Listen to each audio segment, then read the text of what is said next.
음식과 약이 하나의 출발점이에요. 음식이 약이 될 수도 있고 독이 될 수도 있는데요. 술과 고기 이런 거 먹고 막 피부 두드러기나 숙취나 알레르기 나는 사람들, 당뇨나 혈압이나 관절통만 해도요, 약을 끊을 수가 없잖아요. 피부도 좋게 젊음을 오래 유지할 수 있고 집중력도 높이고 염증을 예방하고 혈액순환을 좋게 만든다라는 세상에서 가장 쉬운 식이요법은 뭐냐면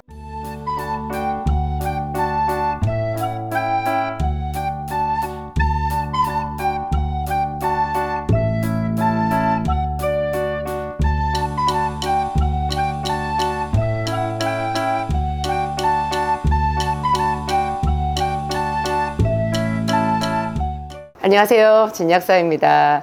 제가 약과 독에 대한 그런 임상 자료가 많이 있어요. 저는 맨 처음에 제가 약국을 처음 오픈했던 그 대학교 졸업하고 한 1년 만에 오픈을 했었는데, 그때부터 지금까지 그냥 한결같이 제가 거의 하루도 안 쉬고 약국을 하면서 항상 그 사람들에게 치료에 도움이 되는 것들을 실생활 속에서 찾기를 갈망했었거든요. 정말 그거를 절실하게 연구했었어요. 왜냐하면 사람들이 저한테 와서 다 자기 아픈 거 얘기하면서 뭐 좋은 약 없냐고 물어보시니까, 그런데 뭐 누구든지 서울대 병원도 갈 수 있고 뭐 우리나라 유수의 병원 의사 선생님들 많이 있어도 여러분도 아시잖아요. 거기서 해결되는 게 그렇게 많지 않다라는 거. 평생 약을 먹어야 되고, 약을 먹는 동안에도 편하지 않고 약의 부작용 때문에 또 힘들고, 뭐 쉽게 얘기해서 당뇨나 혈압이나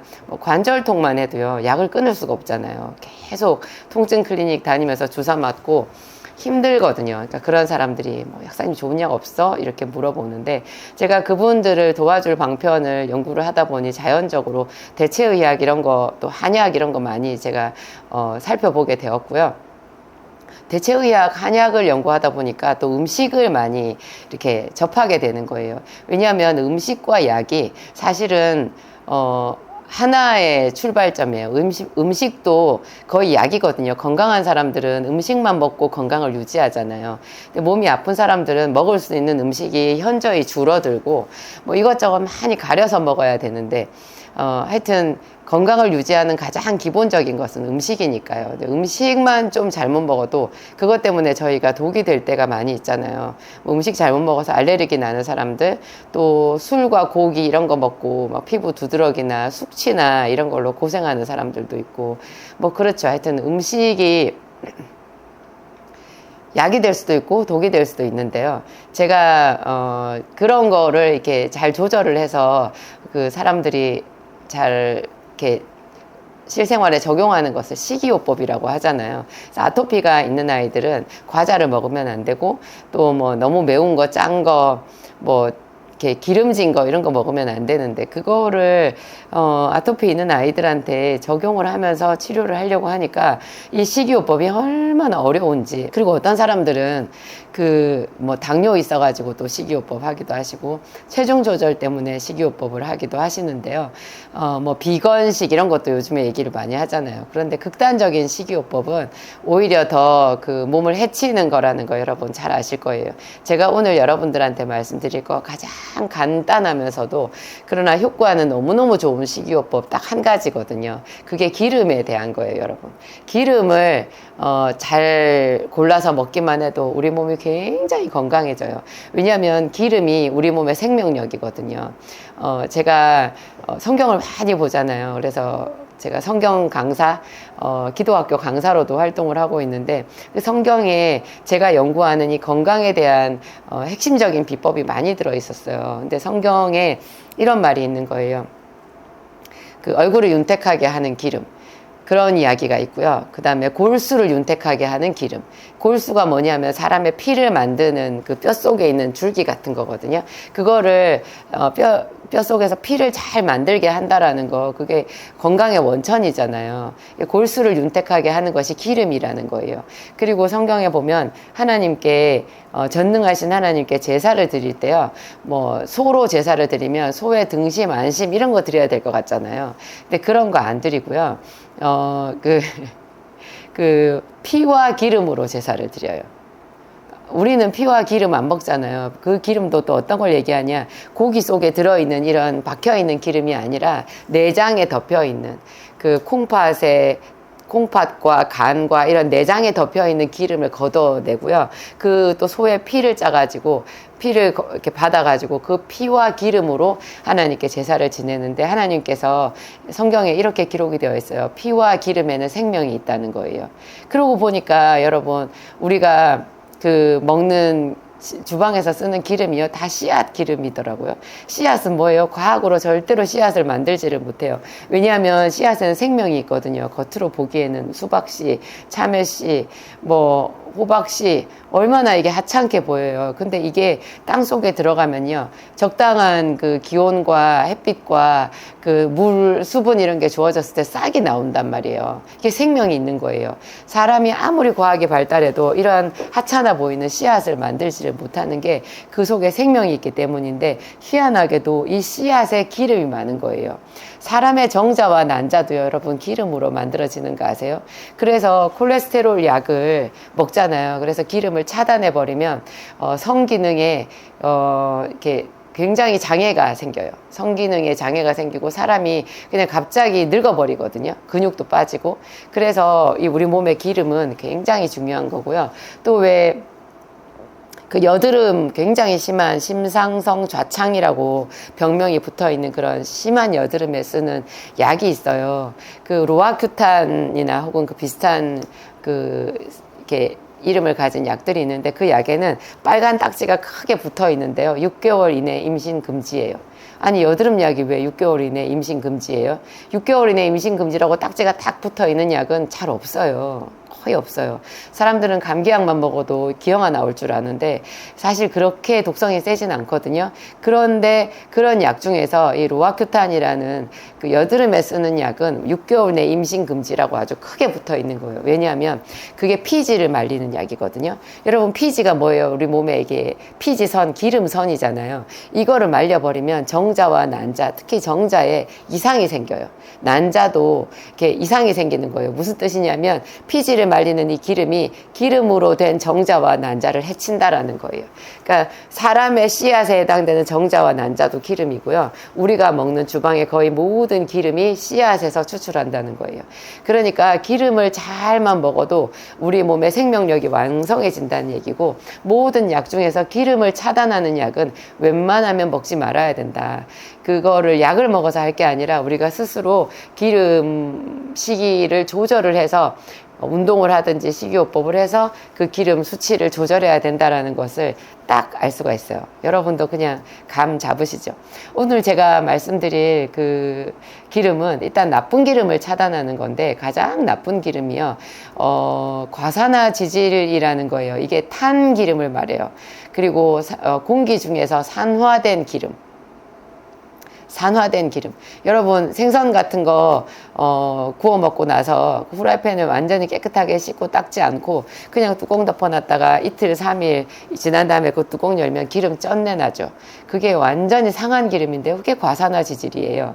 이 과산화 지질 뭐 이런 거 그러니까 우리가 뭐 어디 튀김집에 가가지고 그 튀김 주인이 기름을 얼마나 자주 바꾸겠어요. 근데 튀기다가 공기 중에 노출되어 있는 그 기름이잖아요. 이런 음식을 많이 먹으면 과산화 지질에 쩔게 돼요, 몸이. 이 과산화 지질이요, 순수하게 과산화 지질을 뭐 캡슐 안에 넣는다, 이렇게 말했을 때, 제가 지금 기억이 그래요. 1mg인가? 뭐 아주 적은 용량만 먹어도 사람이 죽을 수 있대요. 그럴 정도로 이 과산화 지질의 독성이 큰데 우리가 평소에 뭐 고등어 자반 같은 거 고등어 자반은 여러분 고등어가 굉장히 등푸른 생선이라 좋을 것 같지만 그거를 소금에 절여 가지고 이렇게 오래 놔두게 되면 그 기름이 상하거든요. 그래서 고등어 자반 후라이팬에 구우면 여러분 좋지 않은 냄새 나는 거 아시죠? 그 좋지 않은 냄새가 굉장히 안 좋은 기름인 거예요. 이런 거 안 드셔야 돼요. 이런 거를 이렇게 끼니마다 먹고 치킨 그런 거 자꾸 먹고 튀긴 음식 자꾸 먹고 하다 보면 자기도 모르게 과산화 지질, 트랜스 지방이라고 하는 거 이런 거 엄청 많이 먹게 되는데요. 이런 게 우리 몸에 온갖 염증을 다 일으켜요. 그리고 혹시 아세요, 여러분? 곡류를 많이 먹어도 그게 몸에 들어가서 전부 기름이 된다는 거. 소는 곡식 풀 이런 것만 먹잖아요. 곡류나 풀을 사료로 먹어요. 그런데 가장 기름이 많고 덩치가 큰 게 소예요. 시골 가서 실제로 소를 한번 보셨어요? 소가 우리 생각보다 훨씬 크거든요. 송아지 그렇게 귀엽지 않아요. 정말 커요. 가까이 가서 보면 좀 무서울 정도로 큰데 걔네를 크게 만드는 게 그 풀인 거예요. 곡류인 거예요. 풀과 곡류를요. 사람은 뭐 곡물은 괜찮지만 사람은 풀 같은 거 이런 거 셀룰로스를 다 소화를 시키지 못하기 때문에 그런데 소는 이런 풀을 완전하게 소화를 시킨 4개의 위가 있잖아요. 그래서 이런 거를 소화를 시켜서 자기 몸에서 기름을 만드는 거예요. 그러니까 사람도요, 뭐, 이렇게 밀가루 같은 거, 탄수화물 있잖아요. 그리고 달달한 거, 단 거. 요즘에 단 음료 얼마나 많아요. 뭐, 단 과자, 뭐, 떡도 달지요. 다 달아요. 뭐, 갈비나 이게 음식 중에서도요, 뭐, 간장, 게장 이런 것도 설탕 들어가더라고요. 단 음식을 우리도 모르게 많이 먹잖아요. 그럼 단 거, 그 다음에 또 밥도 오래 씹으면 입안에서 단맛 나죠. 이게 몸에 들어가면 다 포도당 되거든요. 이런 것들이 몸속에서 많이 쌓이잖아요. 우리가 다 많이 먹는 세대의 사람이에요. 요즘에 사람들이 다 많이 먹어요. 그러면 그게 몸 안에서 저장이 어떻게 되냐? 농축해서 부피를 줄여가지고 농축해서 저장을 하는데요. 그게 다 기름으로 저장을 하는 거예요.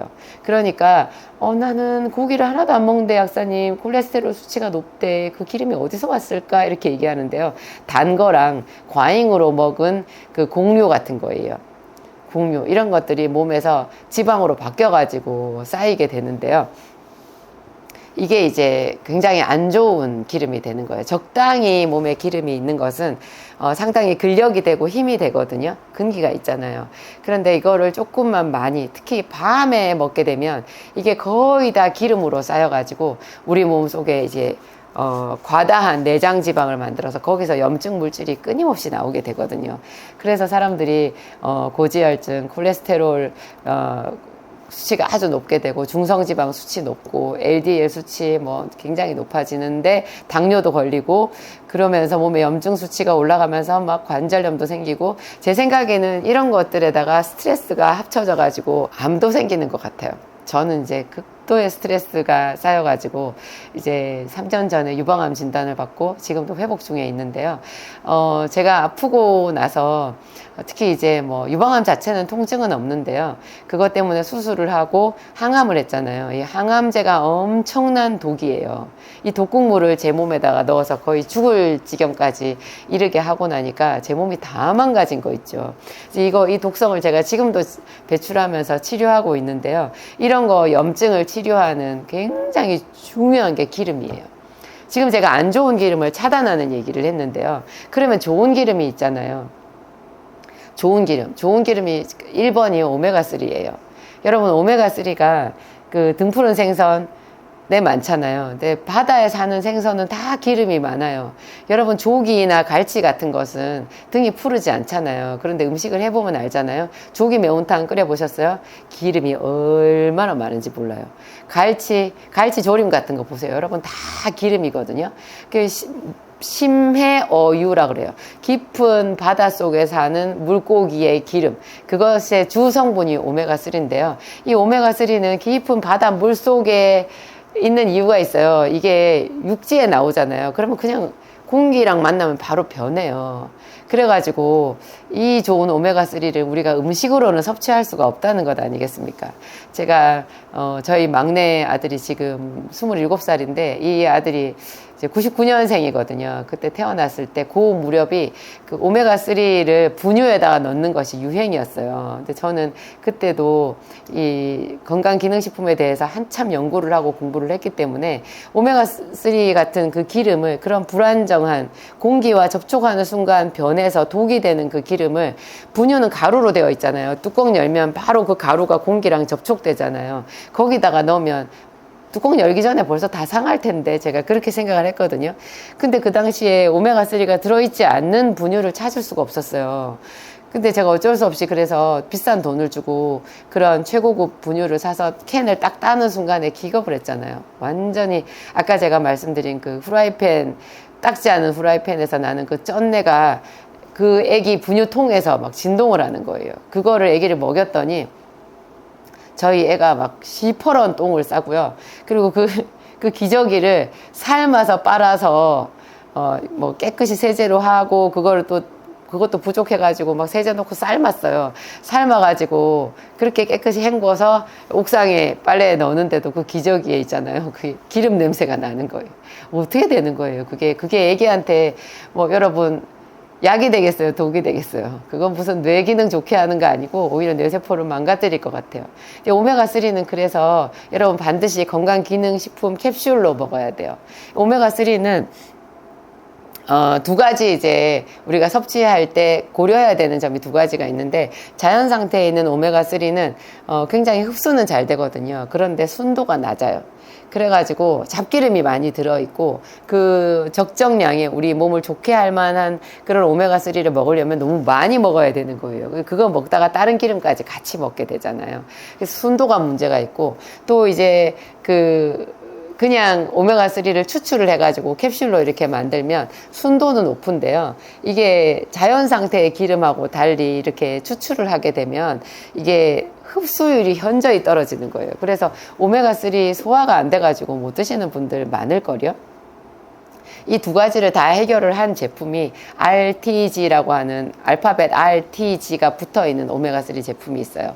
그것은 자연 상태의 오메가3로 돌렸다라는 뜻, R은 돌아간다는 뜻이잖아요. TG는 자연 상태의 오메가3를 말하는데요. 자연 상태로 돌렸다라는 뜻이고, 순도는 높다 이런 뜻이에요. 순도는 높고 흡수율도 같이 높인 RTG 타입의 오메가3가 제 진약사몰에 꽤 여러 종류가 있어요. 클린 RTG 오메가3.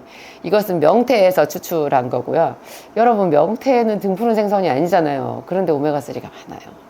이 명태에서 추출한 오메가3의 장점은 그 오메가3 특유의 비린내가 하나도 없어요. 그리고 이게 명태 껍질에 콜라겐이 많다는 얘기 여러분 들어보셨어요? 이게 오메가3 그 제품 자체에는 그런 얘기가 전혀 없는데요. 제가 실제로 임상에서 써보니까 이 클린 RTG 오메가3가요, 약간 콜라겐 효과가 있더라고요. 콜라겐 효과 뭐예요? 피부가 탱탱해지고 쫀쫀해지고 탄력이 있어지는 그런 놀라운 효과예요. 그러면서 윤기가 생기잖아요. 이 오메가3가요, 제가 지금 기름이 무슨 작용을 하냐 했는데 생명력을 좋게 한다. 어떻게 생명력을 좋게 하냐? 피를 좋게 해요. 피떡을 안 만들어요. 약간 그래서 이거를 좀 많이 먹으면 지혈이 잘 안 되는 그런 사이드 작용이 있기는 하는데요. 여러분, 치과를 가기 한 3일 전부터 오메가3 용량을 확 줄이든지 아니면 안 먹는 게 좋거든요.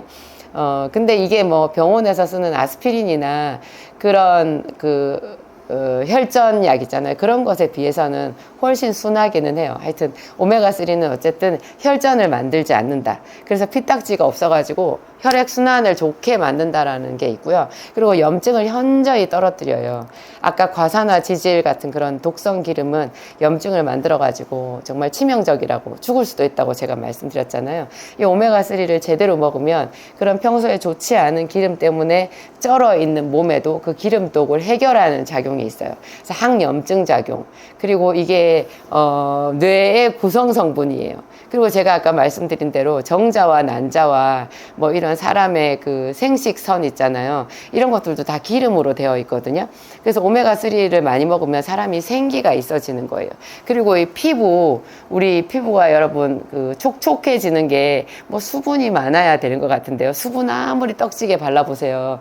그 수분 발라지지도 않고 다 날아가 버리는데요. 그거를 딱 잡아주는 게 기름이거든요. 그래서 우리 사람의 세포막의 성분도요, 여러분 기름이에요. 근데 오메가3를 또 레시틴 같은 그런 기름도 있잖아요. 제 진약사몰에 보면 과리평으로 되어 있는 레시틴이라는 기름이 있는데, 이것은 콩에서 추출한 거거든요. 이 기름도요, 굉장히 세포막을 튼튼하게 해요. 피부막을 좋게 해요. 그러면 뭐냐면 위염이나 장염이나 아니면 항문, 또 소변이 나오는 요도 같은데, 방광 같은데 문제가 있는 사람들이 있거든요. 그리고 뭐 피부에 문제가 있는 거, 대표적인 건선, 아토피 이런 거 있잖아요. 이런 게 있는 사람들이 이 오메가3 레시틴 같은 이런 기름을 먹으면요, 피부병이 그냥 치료가 되는 경우가 굉장히 많아요. 치료되기가 쉬워져요. 반대로 말하면 뭐겠어요? 나쁜 기름을 먹으면 이런 피부병 못 고친다는 거죠. 나쁜 기름은 웬만하면 줄여요. 그래서 과산화지질일 것 같은 그런 튀김 음식 이런 거는 좀 피하시고요. 웬만하면 피하셔야 돼요. 그래서 라면 같은 것도 먹는 횟수를 최소한으로 줄이시고, 하나도 안 먹을 수는 없잖아요. 근데 그 대신에 이제 이런 좋은 기름 오메가3, RTG 오메가3 이런 거를 하루에 2알이나 3알 정도를 먹고, 아니면은 또 레시틴 이런 것도 먹게 되면 레시틴 한 스푼에 RTG 오메가3 2알 이런 걸로 교체해서 쓰게 되면 또 각각 그 기름 양을 좀 줄일 수 있거든요. 하여튼 그래요. 또 제 진약사몰에 보면 올리브유 같은 것도 있거든요. 올리브유가 엑스트라 버진이라고 하는 그 올리브유가 좋잖아요. 이게 처음 짠 기름이라는 뜻인데, 이런 올리브유를 저는 그냥 주방 기름으로 막 써요. 제가 사실은 지금도 암 환자라고 해야 되는 처지에 있는데, 제가 특별히 하는 식이요법이 뭐 비싼 음식 사다가 뭐 유기농 이런 거 저는 하나도 안 하거든요. 그 대신에 제가 하는 게 기름 3종 세트 꼭 먹고요. RTG 오메가3, 레시틴, 감마리놀렌산 있어요. 이게 이 기름 3종 세트, 여기에다가 주방 기름으로 저는 올리브유를 써요. 조금은 이제 일반 식용유보다는 좀 비싸기는 하는데, 요거를 그냥 날로도 먹지만 저는 그냥 주방 기름으로 써요. 그 주방 기름으로 썼을 때 이게 제 몸에 이제 유방암 재발을 막아줄 거라고 저는 확실히 믿고 있고, 제가 그렇게 지금 일상생활이 잘 안 되는, 아직도 회복 중인 상태인데도요, 실제로 저를 보면 사람들이 너무너무 피부도 좋고 건강해 보인다고 하거든요. 그 비결이 이런 기름 섭취에 있는 거예요. 그러니까 제가 오늘 말씀드린 세상에서 가장 쉬운 식이요법은 뭐냐면, 나쁜 기름, 과산화지질 같은 거, 트랜스 지방 같은 거 차단하고, 웬만하면 튀김, 바깥에서 그냥 길에서 파는 튀김 종류나 이런 거는 좀 최소한으로 줄이고, 그 대신에 기름 3종 세트나 올리브유 같은 거, 특히 이제 오메가3를 용량을 늘려서 좀 챙겨 먹는다 하는 거죠. 클린 RTG 오메가3는 냄새가 안 나기 때문에 어린아이들이 씹어서 먹을 수도 있고요. 그 외에 프리미엄 RTG 오메가3, 이것도 다른 오메가3보다 제 거는 굉장히 순도도 높고 그리고 냄새가 별로 없는 편이에요. 하여튼 이런 종류 오메가3를 여러분들이 잘 활용해 보세요. 그리고 제가 너무 단 거나 또 이렇게 탄수화물 이런 것도 많이 먹으면 기름 된다 했잖아요. 그러니까 카페 가서 음료수 드실 때 웬만하면 반만 드세요. 다 드시지 말고 남기고, 설탕 들어간 거 같은 거 좀 줄이시고요. 뭐든지 음식은 가볍게 먹는 게 가장 좋은 식이요법인 것 같아요. 나중에 또 먹으면 되지 뭐 이렇게 생각하고 좀, 그리고 야식을 안 하는 거 있잖아요. 이런 정도의 어떤 자기의 선을 딱 지켜야 되는 선을 정해놓고 그 안에서 실천 가능한 대로 식이요법을 하게 되면 여러분 정말 건강하게, 행복하게, 그리고 피부도 좋게 젊음을 오래 유지할 수 있고 집중력도 높이고, 하여튼 염증을 예방하고, 제 생각에는 이런 염증만 예방하고 혈액순환 좋게 해도 항암은 그냥 될 거라고 생각해요. 암 환자인 진약사가 여러분들한테 이런 얘기를 전해드렸습니다.